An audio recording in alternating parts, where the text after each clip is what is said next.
Hello and welcome to another episode of Brave UX. I'm Brendan Jarvis, managing founder of The Space in Between, the home of New Zealand's only specialist evaluative UX research practice and world-class UX lab, enabling brave teams across the globe to de-risk product design and equally brave leaders to shape and scale design culture. You can find out a little bit more about that at thespaceinbetween.co.nz. Here on Brave UX, though, it's my job to help you to put the pieces of the product puzzle together. I do that by unpacking the learnings, stories, and expert advice of world-class UX design and product management professionals. My guest today is Kevin Bethune. Kevin is the founder and chief creative officer of Dreams Design and Life, a strategic design consultancy that helps companies like PepsiCo, Nike, and Berkshire Hathaway to bring a multi-disciplinary, human-centered, and innovation-focused lens to business. If you're thinking, that sounds pretty fancy, you'd be right. And Kevin has certainly earned every bit of that fanciness. Graduating from Notre Dame with a Bachelor of Science in Mechanical Engineering, Kevin started his career in the nuclear energy industry at Westinghouse Electric, where he became closely acquainted with the ins and outs of nuclear reactors. I kid you not, hazmat suits and everything. We're certainly going to spend some time talking about that. Seeking to develop his understanding of business, Kevin left Westinghouse and went to Carnegie Mellon University, where he was awarded an MBA, along with the Manufacturing Entrepreneur of the Year Award and Enterprise Award with Special Distinction. Kevin then joined Nike, the iconic global sportswear brand, in a business capacity. However, his curiosity soon led him to footwear design, where, thanks to the mentorship of Dwayne Edwards, then Nike's head footwear designer, he would design the record-breaking Air Jordan Fusion 8 shoe. Again, seeking new horizons and to solidify his creative foundation, Kevin left Nike for a Master of Science in Industrial Design at the prestigious ArtCenter College of Design, where he now serves on the board of trustees. Kevin is also the board chair for the Design Management Institute. In his most recent chapters, Kevin was a co-founder of the strategic design and innovation capabilities at two, not just one, two top-tier management consulting firms, Booz & Co. and the Boston Consulting Group, also known as BCG. As Vice President of Strategic Design at BCG Digital Ventures, he led a large team of designers who influenced and shaped every corporate venture that emerged from the incubator. In 2018, Kevin left BCG to carve his own path under the banner Dreams Design and Life. His first book, Reimagining Design, Unlocking Strategic Innovation, was published by the MIT Press in March, with the foreword written by his good friend, the legendary technologist and designer, Dr. John Maeda.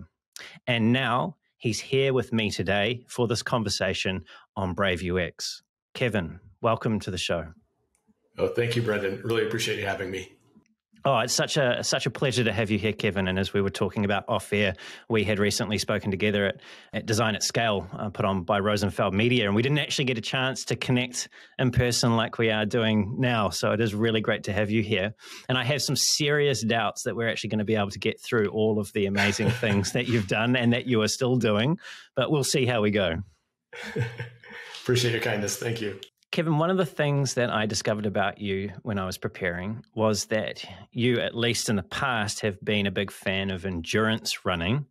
And that used to be a passion of mine as well, not so much now since I've become a father. But I was curious, how many miles have you clocked in your shoes this week? On average, every week, I'm doing about 20 to 25 miles. So not as much as I used to in my youth, but I need it every morning to relieve stress and just sort of burn off the anticipation for the day. Yeah, that makes a lot of sense now because, Kevin, you are one of the most calm people that I think I've come across. You just have this presence that everything is at ease. So to know that part of that can be attributed to your running is just a little light bulb that's gone off for me. So, Kevin, I know that running is clearly, it's been a passion of yours. You're still doing far many more miles than I am, actually. I feel quite embarrassed. I don't think I'm at the right table here. And I know at ArtCenter, part of your final project or what you were working on there with your masters was a device that was a wearable that was for runners, and that it was to do with helping runners stay in tune with flow. Was that a self-motivated project? Like, how did that come to be? Yeah, I think so. When I came to ArtCenter College of Design after my time at Nike, I sort of told myself, you know what, I'm not going to just go back to like athletic topics. I'm going to try to keep my options open and keep my horizons expanded. And by the time, though, you are who you are, and by the time the thesis rolled around, I just knew that my passions were sort of in the space of serving human potential, unlocking human capability. And from my time at Nike, just fully appreciating that sport is definitely one of those expressions of the purest form of human potential. And because I loved running so much, it's always been my outlet for relieving stress, feeling the endorphins. I told myself, like, how could I help running communities in general? And this is around the time where wearables were starting to come on the scene. I observed sort of Nike and the Fuel Band with that exercise, or the rise of Fitbit and these kind of things. And this notion of quantified self sort of was part of the zeitgeist for all things wearables. But again, I found myself still running and wearing watches or carrying my phone. And it wasn't necessarily the most intuitive digital experience. It actually interrupted my flow of the run versus helping me actually stay in flow. I totally know what you mean. Having used to run with an armband with my big phone on there, and you'd sort of be running along, and you'd have to twist your shoulder to try and see what was going on, and then your gait all goes terrible. Yeah, that's right, exactly right. Or crossing traffic and the danger of that. So I said, like, what could be a more intuitive set of affordances, which led to the device and the way to really streamline that experience. And being centered around flow, like how often in a regular week do you reckon you'd actually hit that flow state in your run? If I'm lucky, probably 1 or 2 days out of the week where I feel, wow, that was a good run. Yeah. For people that aren't long distance runners and haven't experienced that high, it is like, for me anyway, it's like running on clouds. Everything aligns in your body. You can dial up and down your pace at will. You feel as close to a god as I can possibly imagine you would feel when you hit that sort of spot. Is that what that's been like for you too? Totally. Yeah. There was a Runner's World article several years ago that talked about a runner seeing the 7 golden cheetahs on the horizon. It's sort of like this heavenly moment where you're just one with the cheetahs running on the clouds. So that vision comes to mind anytime I hit flow in my run. Yeah, brilliant. Just before we'll come back to your time at ArtCenter, but before we do that, I really wanted to touch on a number of things. But one of them, which is your journey to design and in design, which is truly, really, it's one of a kind. I know you could say that about many people, but your journey is particularly special. As I've mentioned in your introduction, you've just written a book called Reimagining Design, Unlocking Strategic Innovation, published by MIT Press. This book touches on that journey, and it's not quite what you expected, as far as I understand, when you first started. Who is this book for, and what is it that it will give them? No, it's a really good question. And honestly, when the idea of writing a book came to fruition, it had come from those recent career chapters of standing up design and innovation capabilities, especially in spaces that hadn't understood the power of creative problem solving. So it could have easily been another book on design business integration, or another book that adds to the canon of design thinking. All worthwhile pursuits. There's still plenty of books to write in those two areas. But I think when I started writing, we were wrestling with all things pandemic and the compounding pandemics of social justice sort of awareness and climate change, and all these compounding things that were happening at the same time, where I couldn't help connect the overt stuff we were seeing in the media every day to a lot of the covert realities that we were experiencing every day in our personal and professional lives.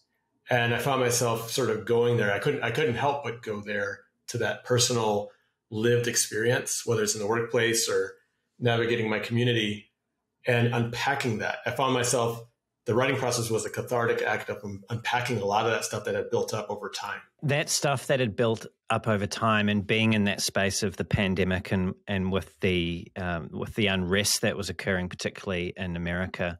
Hopefully I'm not using the wrong term here, but the systemic oppression and racism that has been directed towards the Black population for as long as the Black population has been in America. How did you know just how far to go with that. It sounds like you were riding a bit of a wave of your own lived experience, a bit of emotion. Like, what sort of checks and balances did you have in place? Like, did you work with someone like John Mader on that sort of role of just checking in and helping you to refine the message and how you were telling that story?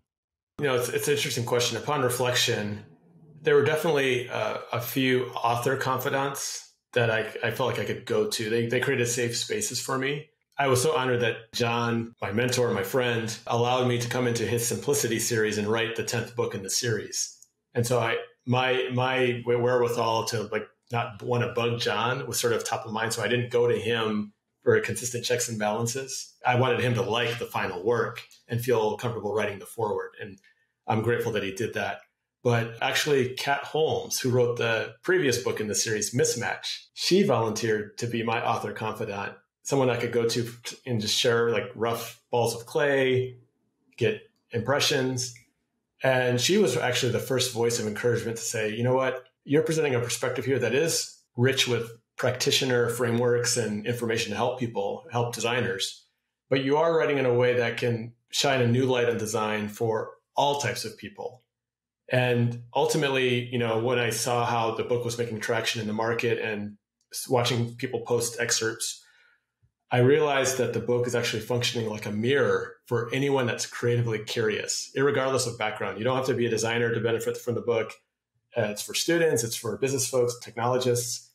If you're creatively curious and are wrestling with those curiosities, my hope is that my book can be that mirror to help you inform your individual trajectory as well as how you might influence your organization as well. You mentioned safe spaces and how you have that author confident that provides that role to you. And you also mentioned that you could have easily have written a book about frameworks and applying design in a practical sense. And there are many books, that have done that in the past. And like you said, there's still room for more of them. But you took a bit of a risk here. How close is the final product to the work that you envisioned, that you wanted to bring to reality? Like, how close to your expectation has been people's response to this book and the impact that it's had on their lives and how they're thinking about design, but also thinking about some of the quite salient social and other racial implications that have been brought to bear in this piece of work?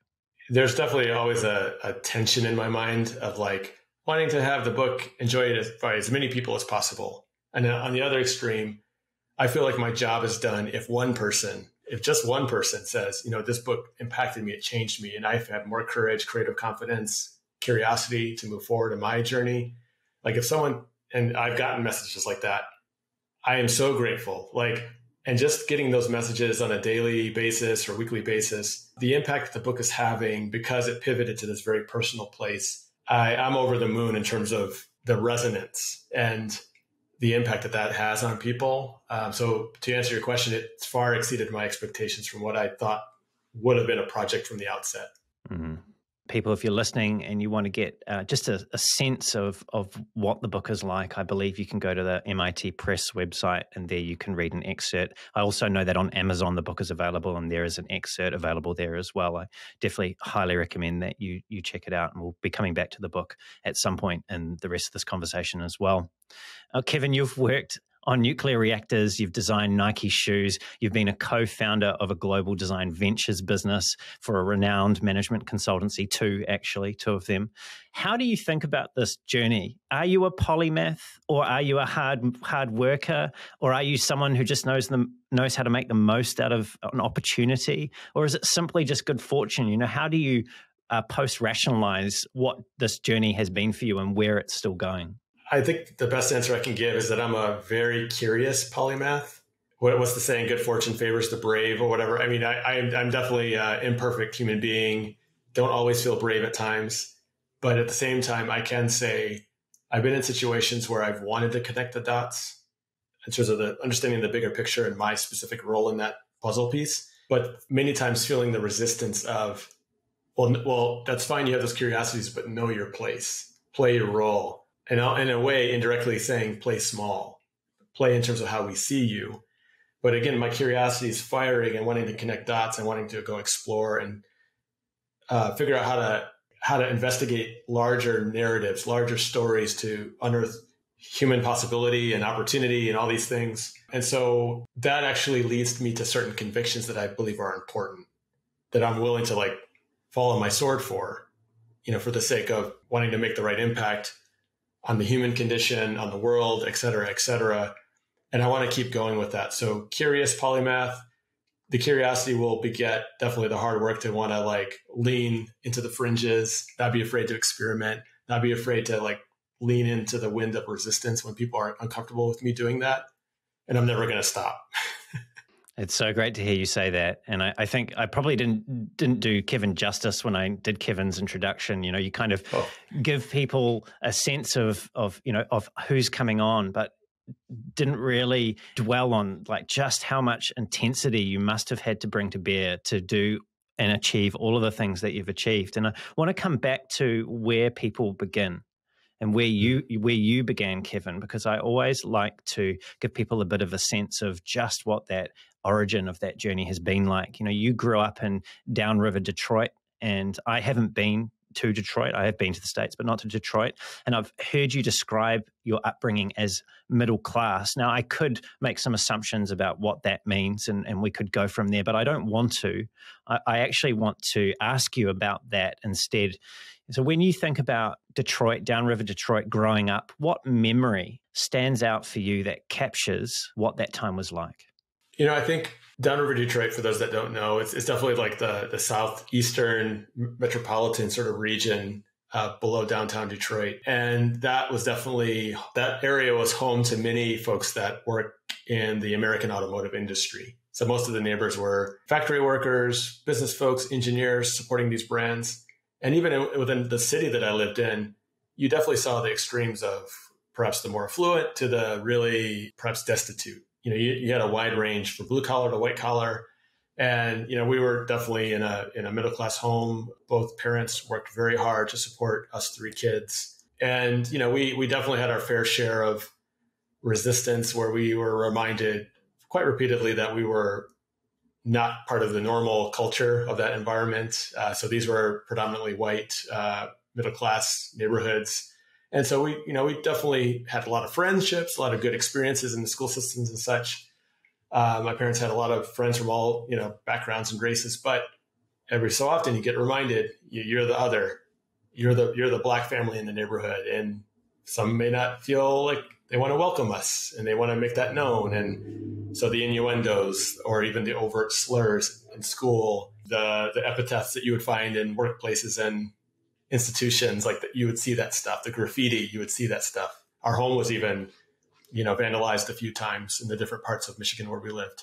I understand that at one point you were the only Black family living on the street, and you recounted, I believe this was in your Design at Scale talk as well, you recounted being a small child, and you've been very kind in how you've described this, but a brick coming through the window of your family home. And I just don't think that many people who aren't people of color have any idea what you've called it resistance. That's a very polite term for it. I don't think we have really any sense of what that weight is like to live with and walk around with and go to school with and go to the workplace with. These were your neighbors. These were people in your community. Yeah. I mean, the brick was one episode. Another was, the N-word being spray painted on the garage door. And my father purposely left it up so the neighborhood could see what was capable from their neighborhood, from their own neighborhood. Yeah, I'm speaking broadly here about the West, but we are very good at and quick to criticize, and so we should as well uphold human rights globally. But we are very quick to forget just what a poor job we have done at home. This wasn't 1930s Germany. This was 1970s, 80s downtown Detroit. I want to come back to your father. I understand he spent his whole career in merchandising and retail, and he is someone, at least from the very few things that I've heard you say about him, that you have taken some strength from. These are my words, not yours. And you have said about him that he embodied the spirit of the servant leader. How did he do that, and what impact has he had on the man that you now are? Whether it was like memories of sort of take your kid to work day, where you get to shadow your parents and see who their friends are in the workplace, and And, on a few of those visits to his environment, and this was us navigating very large retail department stores, and to see how people responded to my father as he's walking. Of course, he's my number one hero, my first example of what a man should be, that I was so proud to have that exposure growing up to someone like him. But to see how people responded to him, it wasn't a situation where he's walking and they were fearing him because of his authority. This was actually the look on their faces, the body language, how they responded to him. They were definitely happy to engage with whatever he was asking them to do. But you could tell that they trusted him, that they were happy to serve him, and not him. It was more or less believing in the larger purpose of what he was trying to create as a runway for them to learn and develop and to be a part of something, part of the success of the store or whatever merchandising opportunity.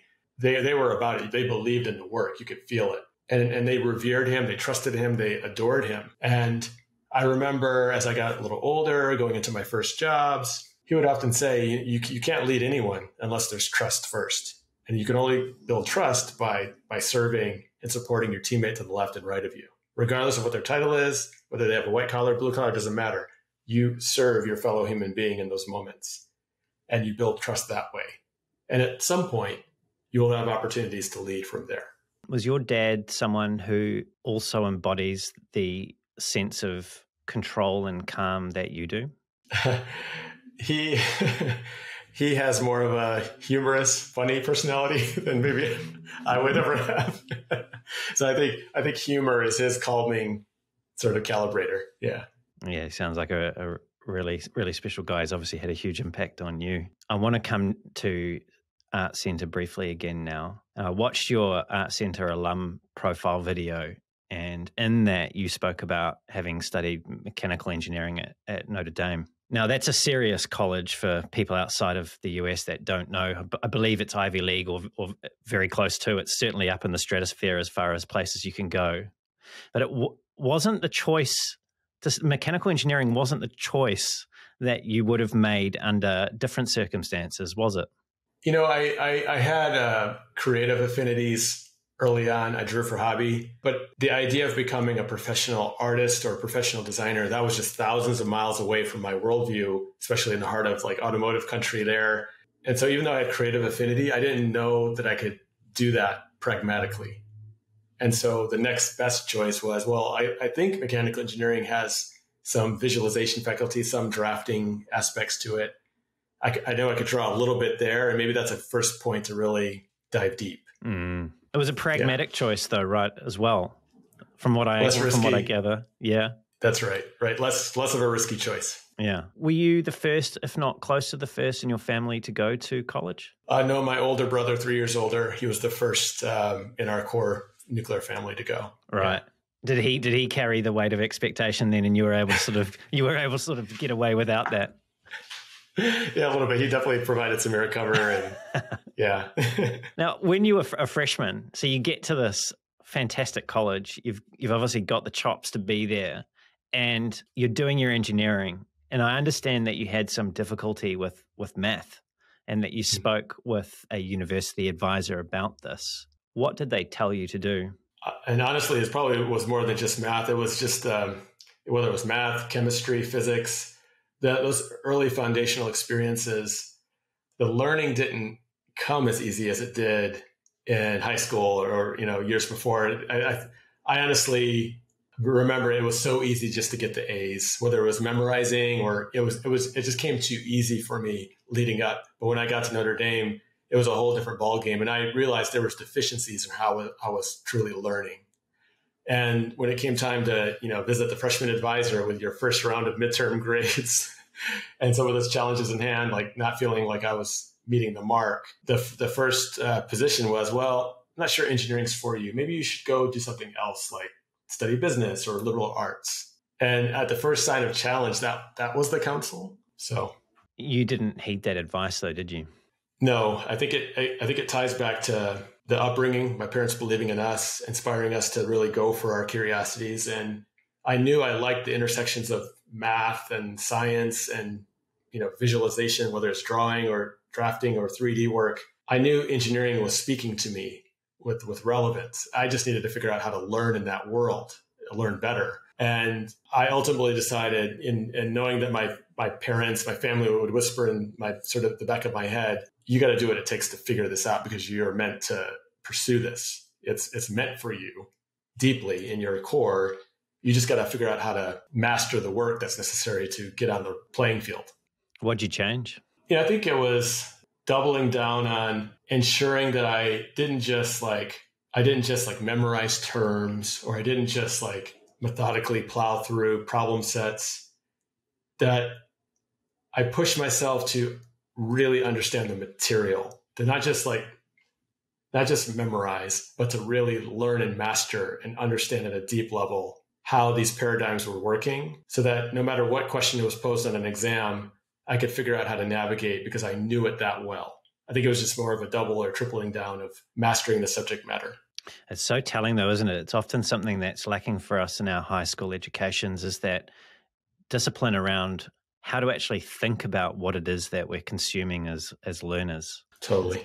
Yeah, it's such a key skill. And I wonder actually, just I'm kind of going not off topic here, but it sort of occurred to me, I wonder what, you're a father, right? As far as I understand. Yes, my son is 12 years old. Yep. Right. So he's at a very important, I mean, every age is important, but he's at a critical age, right, where he's about to head off to high school. How do you talk to him about his learning? Like, what sort of things are you encouraging him to consider and to think about and stance to adopt to his education? Like, how active are you in playing that guide, that beacon for him for what learning can be? Yeah, I think both my wife and I really try to encourage him to plan his day so that he's making the most of the time that he has to learn or dive into his assignments, to not be sort of reckless with how he spends that time, because the details matter. And when it comes to learning, like, I want him to definitely not go through the same mistakes that I went through. So I'm always saying it's not enough to just quickly memorize, because he's a fast scanner, and he can totally memorize easily a number of terms or a number of ways to calculate a problem. But do you really know it? Do you really understand it? So just sitting with him, coaching him to actually read the full context, really appreciate it, really digest it, articulate back before he starts a problem. Like, what do you understand about this? How would you organize the problem before you start just calculating or attacking it? How would you think about arranging and planning your essay before you actually start writing? So when he does that, he finds that he's actually a lot more efficient, and he has more time for fun things because he's been a lot more effective in the homework time. So, and retention probably goes up as a result. That role of conversation and question that you're playing, it's such a key one. Such a key one. So you obviously made it through mechanical engineering. You graduated from Notre Dame. I understand you weren't that thrilled with the opportunities that mechanical engineering was presenting you with, at least from most companies and in most industries. And then you discovered nuclear energy. What was it about nuclear energy, and specifically Westinghouse Electric, that made it more attractive than some of the other things that were coming your way? Weirdly enough, in my freshman year, I think it was physics class, there was an excerpt around nuclear power in the physics book. And it talked about long-handled tooling and robotics and working with reactors. It was a short excerpt, but that stuck with me.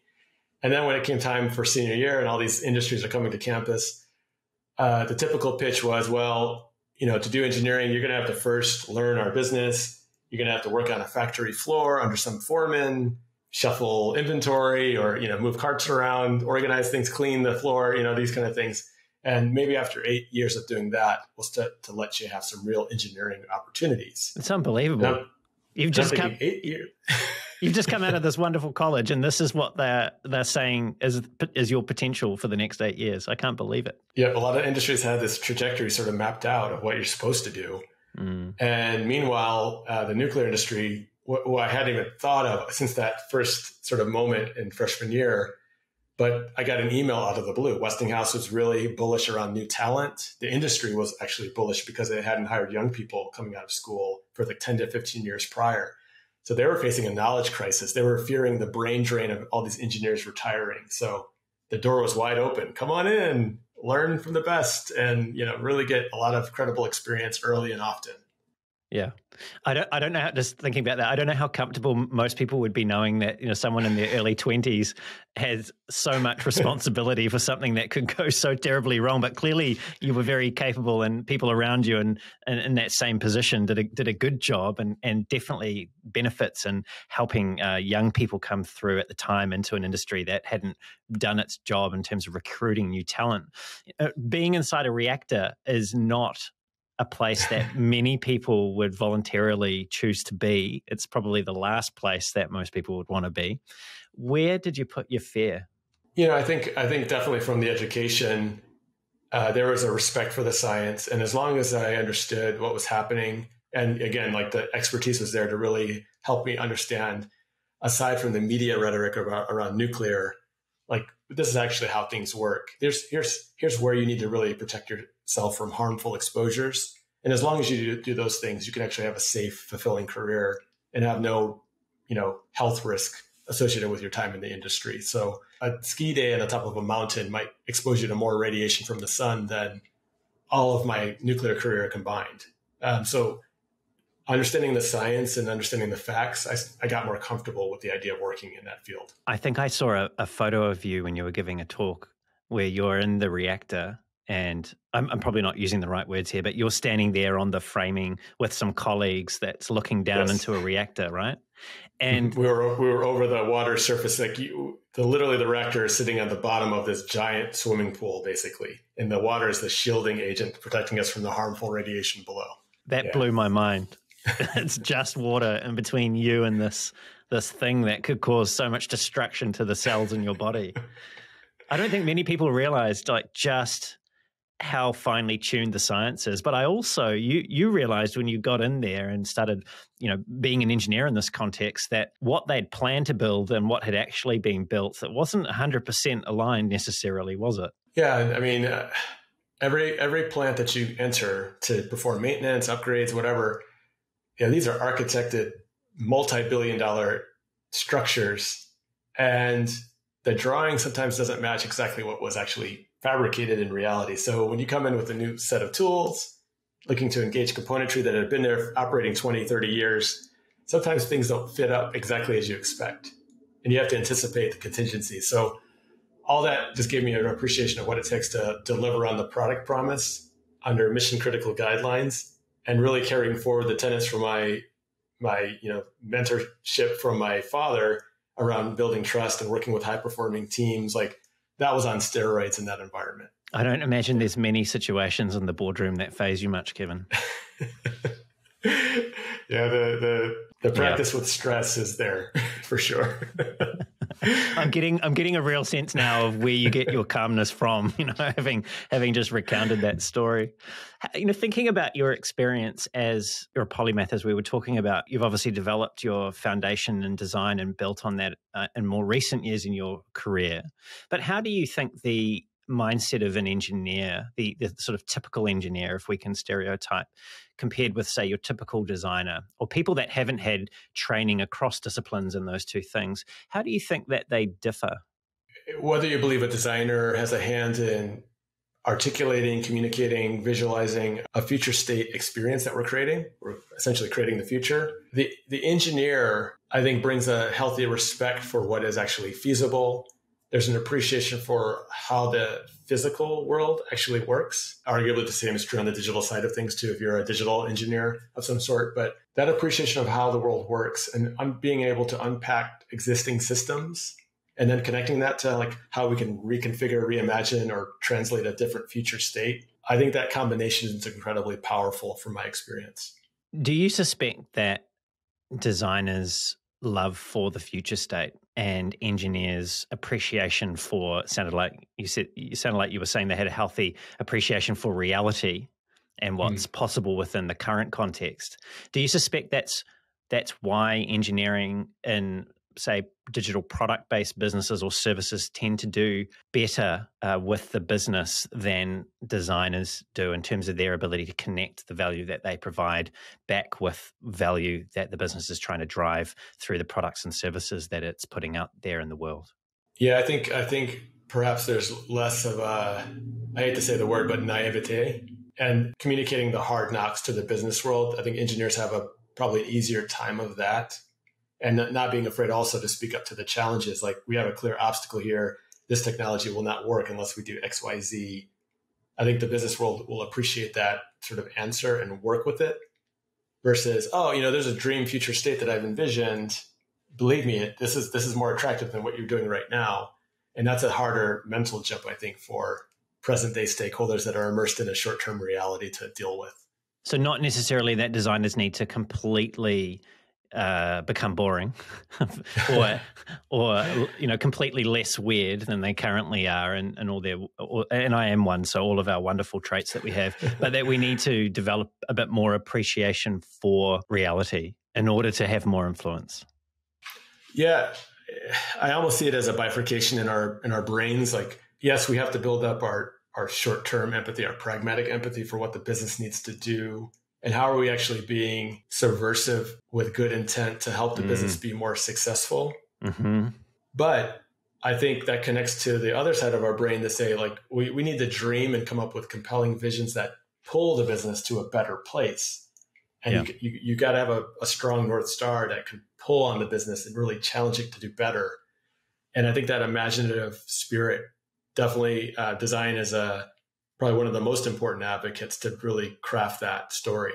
You built your business foundation after engineering. You left Westinghouse and went to pursue an MBA at Carnegie Mellon. I got the sense that you got a little bit bored of engineering. I actually loved the product volition, those cycles, and then looking at the cascade of work and saying, wow, that in 5 years' time in nuclear, I felt like I got 10 years of credible experiences. So there were aspects about it that I really loved. I love working with high-performing teams as well to get stuff done. But I just felt that engineering trajectories typically plateau. Like, if you're a great engineer on a given subject matter expertise, the company is going to want you to do that over and over and over again. And many of my mentors, some of them, they were not rising in the executive ranks. They were doing the same things for like the last decade or two in some cases. And they were the trusted go-to. But was that enough for me? And meanwhile, my curiosity is wanting to connect the dots to entertain, like, how, as an engineer, could I participate in strategic conversations? And of course, I lacked the business acumen to have those conversations. But again, the curiosities were pulling in that direction. Yeah. So you did this MBA. And I'm just going to quote you now because you said something really interesting about your experience there. So here's the quote. You said, "I'll be honest, the business school environment, while it was rewarding to step into a 2-year career refresh, there were a lot of voices." And you went on to suggest that you felt like your inner voice was dying or at least being drowned out a little, and that there was a lot of career pressure that came on for smart people like you to go into banking and finance. How did you know that trajectory wasn't the trajectory for you? I think while I respected the subject matter of learning the business acumen from finance, accounting, all these different lenses that I was experiencing for the first time, I found value in that. But when I started talking with companies in recruiting conversations, I could tell maybe that trajectory that they were envisioning, the career pathing that they foresaw for candidates like me, it just wasn't resonating. It wasn't pulling my heartstrings. And honestly, some of those interviews, I could tell that the person across the table probably sensed that I wasn't completely convinced that was right for me either. In those conversations, it kind of came out, the truth would come out. So I think, thankfully, it might have taken a year and a half into the 2 years, but I started to listen to my gut a little bit more and say, like, what kind of companies have environments that blur the boundaries a bit, allow more entrepreneurial thinking, allow me to leverage who I was before the MBA and what I might want to learn moving forward that's beyond the MBA. And it was companies like Nike and Apple and those kind of companies came into the mix. Yeah. And I understand you had a very pivotal moment at a career fair yes. where Nike was kind of hiding out in the back corner, and you came across them and you walked up to the guy. And how did that conversation go? Yeah, it was one of those. It was a National Black MBA conference. You can imagine like hundreds of booths, thousands of would-be candidates hoping to get conversations with companies. And hilariously, the Nike booth was one of the smallest booths there. And the swoosh was probably no larger than my smartphone. It was like so tiny. But it was like, Nike's here? And I just kind of went off into a corner and just got myself together before I approached that booth and said, like, I know that they're tired of hearing from all these thousands of candidates, oh, my favorite athlete is XYZ person, and I want to work for your brand so badly. That's not going to sell the person that there's any resonance. But I thought about my story, like, hey, I came from a product universe in engineering. I want to add this business layer, but I also want to go in an environment where there's this creative sort of collision happening as well. And maybe there's a mutual win-win of mutual learning that could be had. So let me articulate that storyline to the person. And when I did, and he was like, when I first walked up, he was like, not saying hello, nice to meet you, not extending his hand. The first thing he said was, why Nike? Very gruff, very to the point. Because you could tell he was tired of the same. Having the same conversation 400 times. Yeah, it just read on this whole person, like he was tired of it. And after I made my sort of 2-minute pitch, he handed me his business card and like, let's just keep in touch. And I was so grateful for that moment. And sure enough, I touched base with him every quarter, let him know what I was working on, asking about his realities as well. And he eventually offered me an opportunity to interview with him. It went pretty well, didn't it? Yeah. Can't complain. I'm very thankful that he gave me that opportunity. You started in a business capacity, but that didn't last very long. Yeah, I started as a business planner, typical MBA job, supporting investor relations, wrestling with the financial and operational realities of different business segments. But meanwhile, I was networking. Nike being the collegial culture that it was common to have coffee chats. One person will kick you to 2 more people to have coffee with. And that led me to meeting a lot more product folks over time, and eventually turned those coffee chats into stretch assignments to show people what I was made of. If I don't ask you this, people aren't going to get a true sense of what a stretch this assignment was for you to go from being an MBA business role into, as I mentioned in your intro, designing award-winning or record-breaking sales level shoes, right? Like this is, again, it's easy to gloss over this stuff, but just what kind of extra effort on top of your regular day job were you putting in to secure this opportunity? I think the first big meaty stretch assignment was with the Jordan brand. I met Dwayne Edwards. It was one of those, like, he gave me half hour of his time, and he saw that I was hungry. I was curious. He saw the rough drawings I would do for hobby. I was still drawing for hobby, for my whole life. And he saw some of that stuff and he said, hey, you actually have some raw creative skill. He's like, if you want, I'll give you a chance. I have too many briefs, not enough designers. If you meet me in the mornings. So he was like one of the hardest working people I remember in the Nike environment. We would meet together at 6 a.m. in his office, commiserate. We would go do our day jobs, and then I'd work on his stuff to the wee hours at night. And at like 2 or 3 a.m, and then 6 a.m. the next day, roll in, show him what I achieved.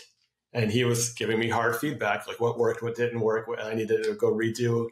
And then he started inviting me into the product reviews, the design reviews with the Jordan team, which is very intimidating. When they were looking to review my my design proposals, meekishly sliding my sketches across the table for this room full of people to like lean over and see was extremely intimidating. But I had his support. I got the right feedback. I would come in consistently with new rounds of iteration, and all of a sudden my shoes are part of the line plan. And eventually my shoes did really well when they launched in those seasons. So I'm so grateful that he gave me that opportunity. Do you still speak with him? Yeah, we're friends to this day. I consider him still to be a mentor. We're always supporting each other's ambitions. Now that he's beyond Nike, he's now doing great things with Pensole, now Pensole Lewis College. But we're big supporters of each other for sure. Does he still give you hard feedback? He's a very honest friend and mentor for sure. Yeah. The best kind. You made this leap, right? But it wasn't smooth sailing. I've heard you say something else, and I'll quote you again now. You said, for every one person that gave me the time of day, I had 99 people saying, you're a numbers guy. We just don't see you playing over here. What are you doing? Why did you refuse to accept the limitations that other people were placing on you and your potential? If I'm honest, I probably did listen to some of them in the early outset. When you first hear that feedback, it's difficult to swallow. Maybe they're right. This isn't for me. But then it's like, Dwayne has me coming back to his office the next morning. I still need to show up and satisfy Dwayne's requests. And then the Jordan work opened up other doors where I was able to help other Nike categories. And that work that work still needed to be done. And I was able to produce the evidence that satisfied the stakeholders' requests and people were happy with my work. So all of a sudden I'm feeling that I could create the evidence necessary to convince myself that I can do this ultimately. And I think also, as we mentioned earlier, the convictions, when you see evidence like that, the convictions get stronger. And then also outside of Nike, I'm seeing the world change to really embrace the intersections between design, business, and technology. Apple was coming on the scene hot and heavy with its ecosystem, physical iPod, software, iTunes universe. And I saw a little bit of myself in this growing convergence, and the convictions just kept getting stronger and stronger, where it's like, you know what, I know I'm supposed to do this. I just can't help but think back to that same conversation, or the similar conversation you were having with your advisor at Notre Dame, right? There's a bit of a theme building here. People, if you're paying attention, you might have picked up on this. So, you left a wonderful job at Nike. Again, kind of like you've got this history of almost being restless with your own curiosity and wanting to take things to that next level. And you went to ArtCenter where you did your master's. And it was an industrial design master's of science, as far as I can tell. And you're now on the ArtCenter board, right? Like, this is a top tier prestigious design school in the world, but definitely in America. And in its 90-year history, there have only been 300 Black alumni. And that puts you in rarefied company. Considering that ArtCenter graduates, or at least appears to graduate 300 students or so a year, what does that mean? It definitely is sobering when you realize it's that little traction when it comes to diverse candidates coming through the pipeline. It says that there's a problem for diverse folks to see ArtCenter as a viable avenue for them. Again, it could be sort of deemed as very exclusive and almost like a, conservatory on top of the hill that's unreachable, it's unattainable. So there says there's a lack of messaging to young kids in school systems that design could be for them. And yes, you could actually make it if you work hard. You could make it at a place like ArtCenter. But unfortunately, those narratives aren't cascading down to everyday folks, especially marginalized folks in those neighborhoods. Also, unfortunately, there's still just a dismally low representative population of practicing designers out there too. So those young people are not seeing examples of themselves mirrored in the marketplace either, which is also very sobering and disappointing as well. You have previously criticized the field of design, and I'll quote you again now, saying, "Design has an ivory tower problem. The existing and most celebrated pedagogies have been articulated and codified by a very privileged few. It's not a reflection of that beautiful tapestry that is the world in its full diversity." Now, as designers, we like to think of ourselves as being inclusive, right? This is perhaps a blind spot for us, like a big blind spot. And I touched on and I think you have in the past as well. I think you were probably even involved in it, that AIGA census, the last design census that came out. Now, the figure that stuck with me and that I mentioned in my talk at Design at Scale is that only 3% of the designers, the 9,500 designers that responded to that, identified as Black. And I then looked at the US census, the general census, and the Black population in the States is roughly 12.5%. That's right. That's a magnitude. Like, that's a magnitude of difference away from just having representation at the level of the general population. Have we got a problem here in design? Do we have a massive blind spot that no matter what our rhetoric is, that we're just failing to address? How can we reconcile such a massive gap? It is an appalling blind spot. And unfortunately, it's taken events like the summer of George Floyd and all the jarring, overt stuff that colored our last couple of years, even though the Black community has been saying these things for centuries. So again, like we're in a wave of awareness right now, arguably, last couple of years. But I think it was fine for the design industry to say, oh, it's fine, I'm inclusive because I'm designing for these people. Whether I'm designing shoes or blenders or microwave ovens for these people, I'm designing for them. And there's a myopic attitude there, a lack of humility to say, do you really know what those folks need? Or are you just like shoving products for them to consume? You only care about them as consumers, which essentially makes you sort of a scientist with a clipboard studying people like lab rats. You're not really empathizing. You have no compassion. You're not meeting them at their level. You're not inviting them into the party to cook and co-create.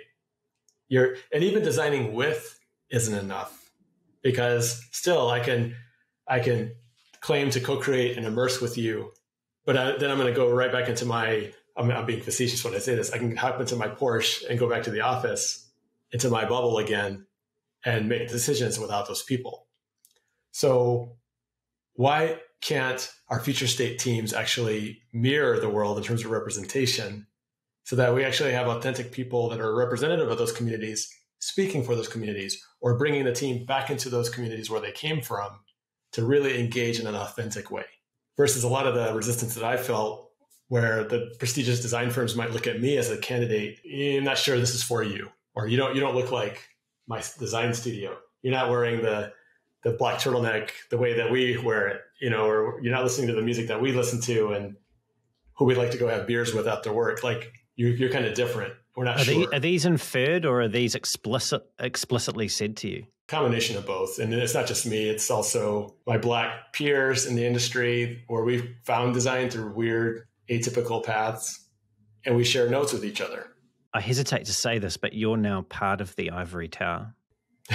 What are you doing from within its walls at ArtCenter, and more broadly through the influence that you have in the field? You're on a number of other boards and initiatives here.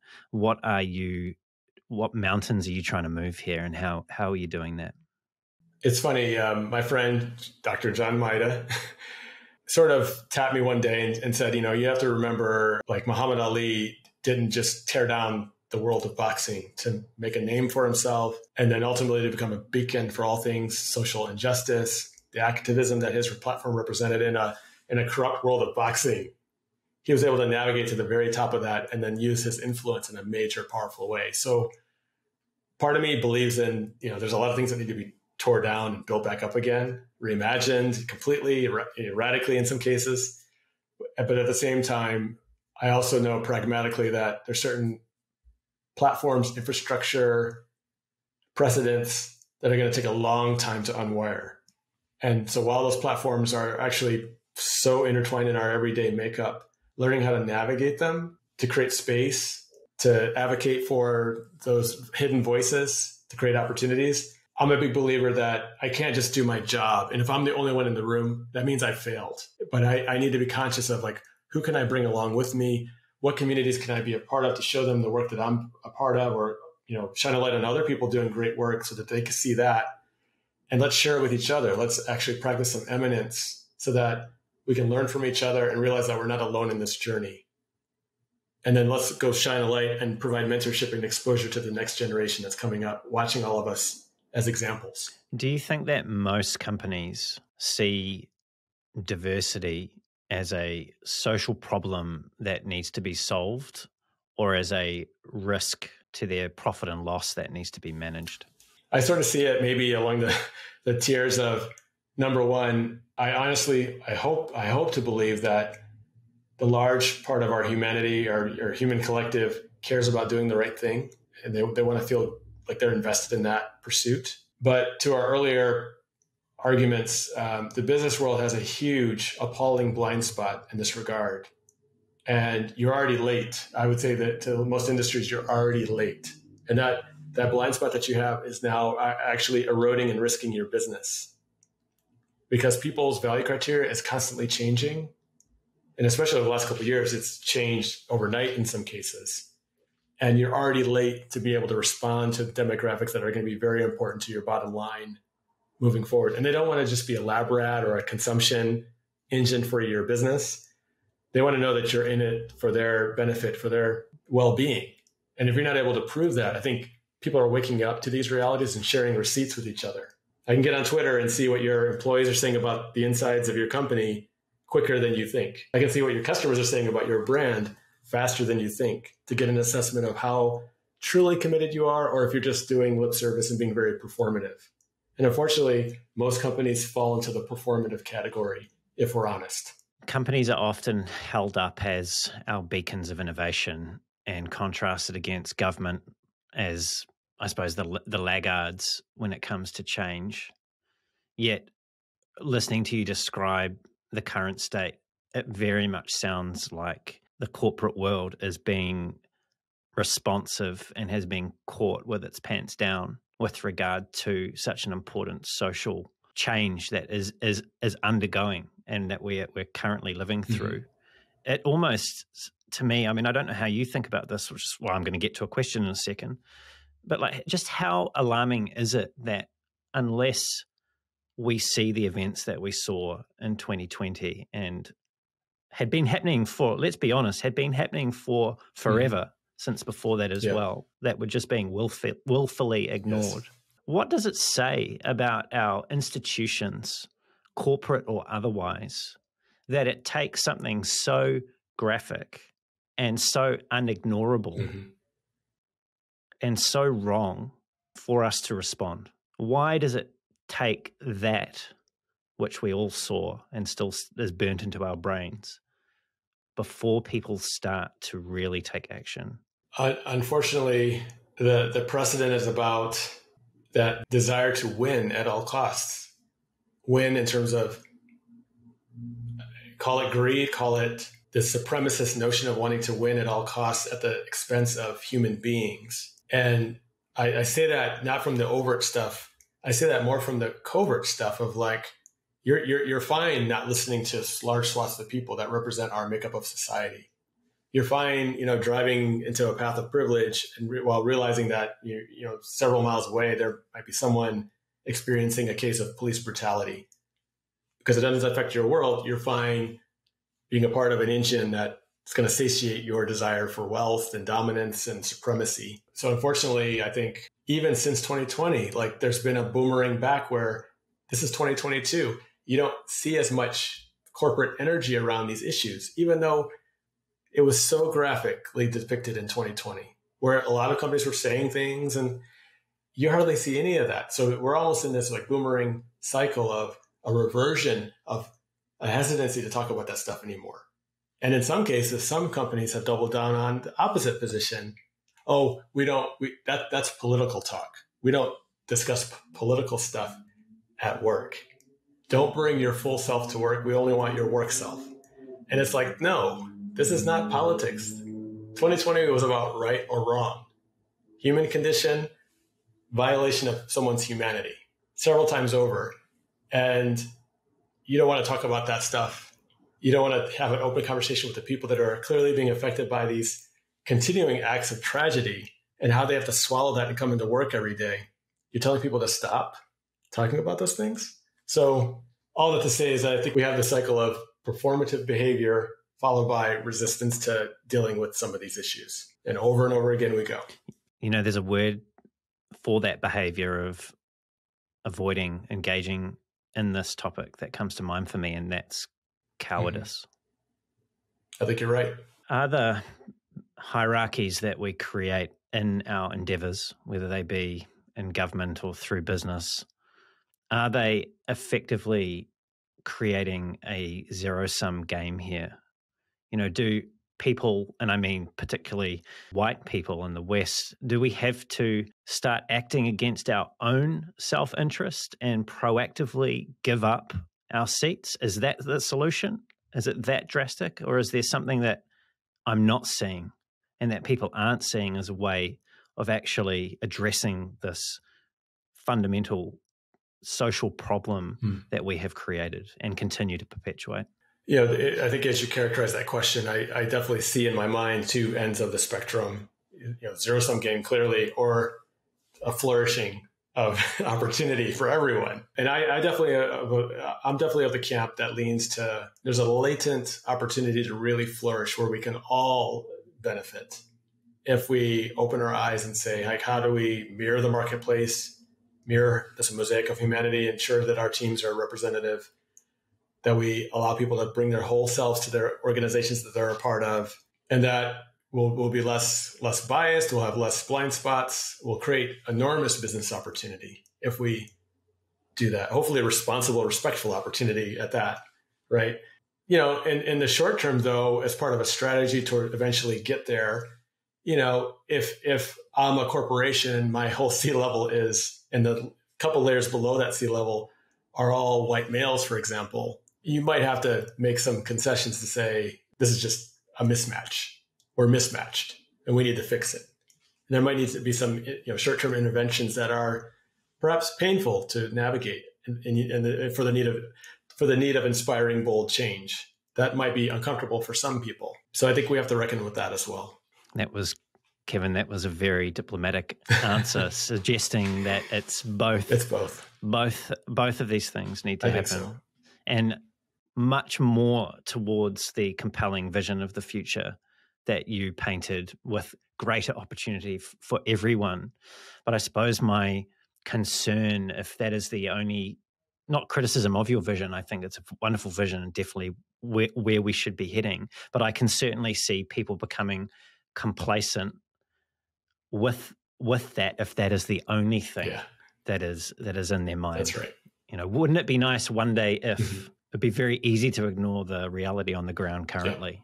Yeah. The work that has been done in some corporates, you were talking about how there was sort of more leaning into this issue around 2020, and perhaps we're boomeranging a little bit away from it currently as the lens has gone on what's going on in Ukraine, and the media sort of shifts where it puts its attention, right? But the work that has been going on at the big end of town, so our big multinationals, our corporate end in business, do you see this as work that has been striking at the branches or at the root of the issue? Unfortunately, I think the majority of observation skews toward the branches. Who's going to be bold enough to say, as a corporation, how are they feeding into some of the systemic paradigms, the systemic threads of inequities? Like, what political movements are they actually endorsing with their deep pockets? Fine, don't bring your whole self to work. That's politics. Let's not go there. But completely ignoring the millions, if not billions of dollars that get poured into lobbying Washington and every year by corporates. Yep. And what fueled some of the balance sheets of some of these companies, and from their very start, the very origin story of a lot of these multinational corporations, did it have ties to slavery? Yeah, you're going to make a lot of people very uncomfortably, and rightfully so. It's easy for us to look at corporates, and we should. We should look at them very closely, and we should scrutinize their behavior and their origins and what they're doing and what they're not doing. And again, I talked to you about this off air. So I come from New Zealand. I live in New Zealand. I'm a white guy that lives in New Zealand. I'm not on the ground in America. I don't have a front row seat in the American play that's being played at the moment on stage, right? I'm not there. But what I do wonder is we have our own issues in New Zealand, which I won't go into because it's not the focus of today. But how much of this is actually way more fundamental than our expressions as humans and the corporates and the organizations that we create, and more about the way in which we govern ourselves, and that we have chosen to legislate and live in community or not with one another. Like, how much of this is actually the root of this problem that we have? How much of this is actually a result of our failure to govern ourselves in a way that works for all people? Yeah, I think whether it's the corporate arena or like how governments have been wired to ideally serve their people, the wiring is so incestuous with each other, with either side now, and even through history. But, we're a country, if I speak for the United States, we're a country that has never really dealt with the nation's original sin, and how the institution of slavery has affected nearly every single institution, policy, mandate, law. Now, granted, certain rights have been bestowed over time, but there hasn't been a full appreciation of the original sin, nor respect for how deeply the threads go down to the root system of what has informed many of the spaces being the way they are by their design, by their initial design. We talk about founding fathers, we hold them up all the time for the initial genius that was deemed to be the American promise, but it wasn't for everyone. And many of those same, authors we're participating in the institution of slavery. So until we're honest about those things, I think, unfortunately, these paradigms will continue. And corporations will have free license to continue to participate in these engines and act in their own best or self-interest without, again, to your earlier point, addressing the root. It's just performative stuff on the branches. I want to bring this back down to you and your experience now, because I know that this informed a lot of what reimagining design was about. You spoke a number of times in the past about not seeing very many people that look like you in the lanes in which you've been swimming. Even at Nike, right? Like, this is the thing. Now, this actually really got to me because you said even at Nike, when you think of Nike, its sponsorship of Black athletes and how active it has been in getting its voice out there on this issue, even at Nike, you were one of a few. And you've said, and I'll quote you again now, you've said, it just frustrates me that I don't see more of me, of people of color in design and innovation. Has being surrounded by people who by and large aren't Black, so probably people that look quite like me, to be honest, forced you to make unfair compromises? You know, have you had to hide part of yourself in order to fit in with the other people that you've predominantly been working with? No, absolutely. As I remember those experiences, there was an emotional tax and emotional labor on top of the work itself, where I was always conscious of, I'm clearly different in this room. What do I have to do to make this room feel comfortable with me? And then when we're all trying to contribute equally around the table, I just noticed that whether subconsciously or consciously, most of the reaction I would get to any contribution was very like, oh, I didn't understand what he said. But someone would say the exact same thing 5 seconds later, and they would latch onto that as if it was a great contribution. And it was just like, there were so many episodes like that. Every single meeting, there was always that psychological warfare of just being heard, just being seen, just feeling like I was an equal contributor and feeling welcome to do so. And I remember, many personalities that were just like, they had their mind made up before I could say anything, that they were going to be my detractor. They were going to be my protagonist just because of who I was in the room. And that was the experience for many of my Black peers, where we just found it difficult, to where we were being tolerated, we weren't being included. Not just Nike, but if we use them as an example, I mean, their success is orbiting around Black culture as the engine. And, to not see it represented up high is still disappointing. I of course have fondness for the brand. I have still mentors and advocates that I keep in touch with there, but I'm still just emotionally disappointed because there hasn't been the level of traction that I would like to see in that organization. This awareness that you've had, that you've just talked about, of being the only, of being not seen, of having your great ideas stolen and then 5 seconds later put forward by someone else as if they were their own. Have you always been conscious of this, or is this something that you've become more aware of in recent years? I think it's funny. In my first chapter in engineering, I think maybe it was harder to gamify and provide a layer of BS on top of such critical work that was very black and white. Yeah. It either works or doesn't work. And you were lauded as an engineer, your ability to make things work safely and respectfully. Like, if you did those things, the organization rewarded us. That's what I felt in my first career chapter. When I got into the Nike arena, it was remarkably different. It was sort of black court basketball. It was elbowing. You're showing up to a meeting. It was almost like, who's your gang of advocates and who are the bullies, and how do you gamify and navigate, versus just speaking to the work itself. That extra energy that was required just got so taxing after a while. And I think a lot of it, even though I'm all about, competitive organizations trying to do the best work that they can possibly, but sometimes some of that stuff, it provides an excuse for the bias that sits underneath, or the ignorance or the prejudice or the racism. And some of that is just noise that's from people being selfish about their own self-interest and not really helping the company move forward. So again, this behavior feeds into the myopic tendencies and the blind spots that are ever so beleaguering what's possible for these companies. You're a parent. How do you talk about these issues with your son? How do you explain to him what your experience has been like, or what's going on for him that he may be experiencing, why it's happening, and what it all means? What are you saying to him about this world in which he is, just about to become a young man in? When he was maybe like 9 or 10, I was anticipating having a long sit-down conversation about a lot of these issues. But honestly, it's been a series of micro conversations to warm up his senses to the fact that you're navigating a society that is designed in a certain way that isn't always in your best interest. It's not always going to be supportive of you, but you need to understand where you are, who your family is, what our values are, and what we believe. We believe in your infinite potential. You can do anything as long as you apply your mind and hard work to it.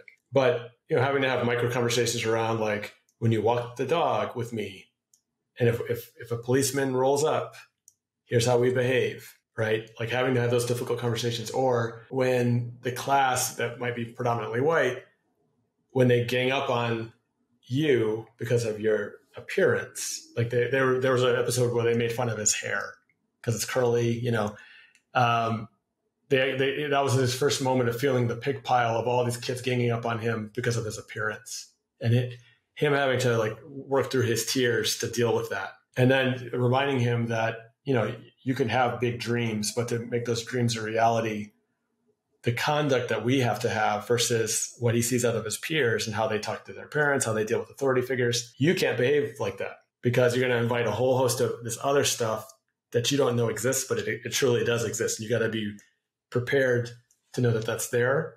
And so the conduct that we have has to be different, has to be of a higher standard. So these are the micro conversations that we're always having in the house.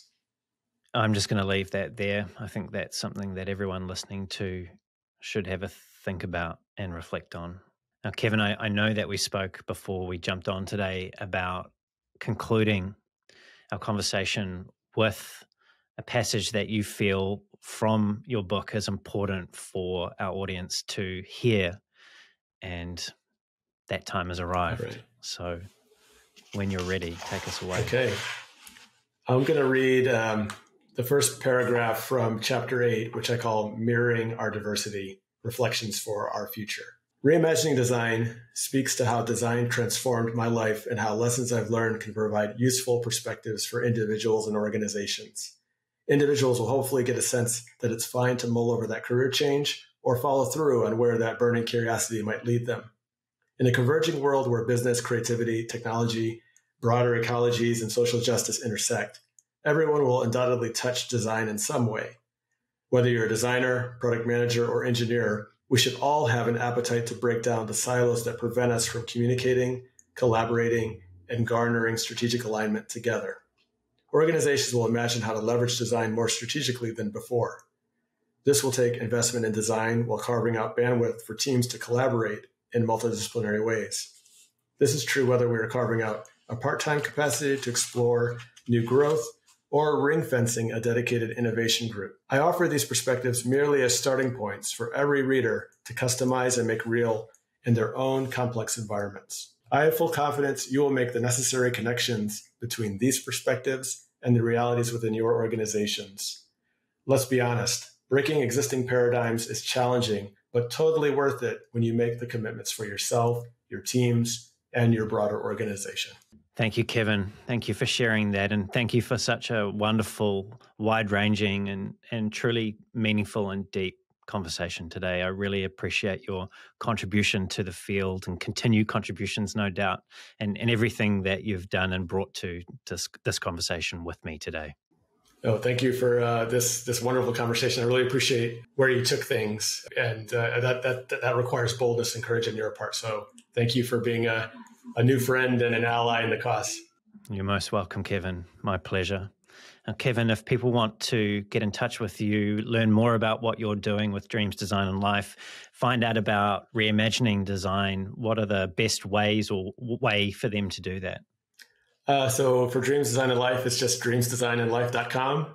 Or for the book, I have an author website that points to all things that I'm working on around the book, but Kevin Bethune -Reimagining Design.